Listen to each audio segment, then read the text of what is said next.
Les émotions agréables ont, d'après Barbara Fredrickson, l'effet d'ouvrir le champ attentionnel, ou si vous préférez, d'ouvrir le champ perceptif. Ça veut dire quoi? Ça veut dire que lorsqu'on est joyeux, lorsqu'on est enthousiaste, lorsqu'on est fier, notre champ perspectif s'ouvre.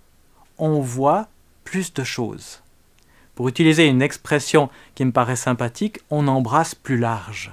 C'est-à-dire que plus de choses entrent dans notre champ de conscience.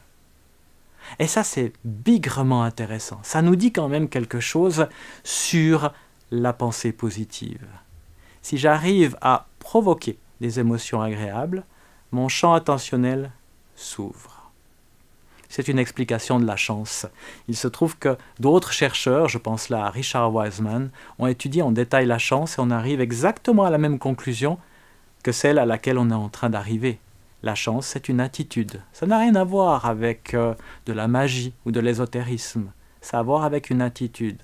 Alors, c'est quoi le lien entre les deux?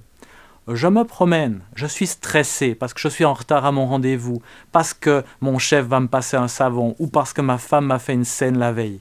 Mon champ attentionnel, il est comment? Il est comme ça. C'est-à-dire que je suis focalisé sur ce qui me fait problème. Et j'y pense et je rumine.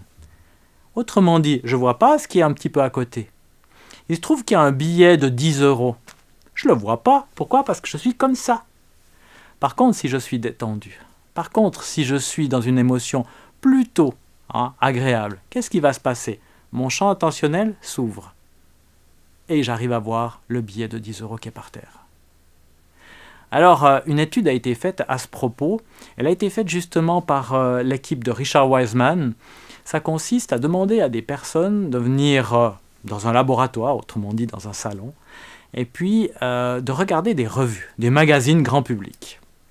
La tâche de ces sujets, c'est de compter le nombre de photographies qu'il y a dans la revue. Les chercheurs ont glissé un encart, qui se trouve assez au début de la revue, sur lequel il est noté « Il y a exactement 57 photographies dans cette revue et vous pouvez aller réclamer 100 € chez l'expérimentateur. » Alors qu'est-ce qui se passe? On a deux catégories de personnes, en gros. On a certaines personnes qui ne voient même pas l'encart, c'est-à-dire qui comptent jusqu'au bout. Puis on en a d'autres qui arrivent sur l'encart, stoppent leur travail, vont chez l'expérimentateur, ça fait 100 € s'il vous plaît, regardez ce qui est marqué. La différence entre ces deux attitudes-là, c'est qu'on a remarqué que les gens qui se disent chanceux sont habituellement ceux qui lisent l'encart et gagnent 100 €, alors que ceux qui se disent malchanceux, ils ne voient même pas qu'il y avait un encart. Ça montre bien que la chance, c'est une ouverture de notre attention.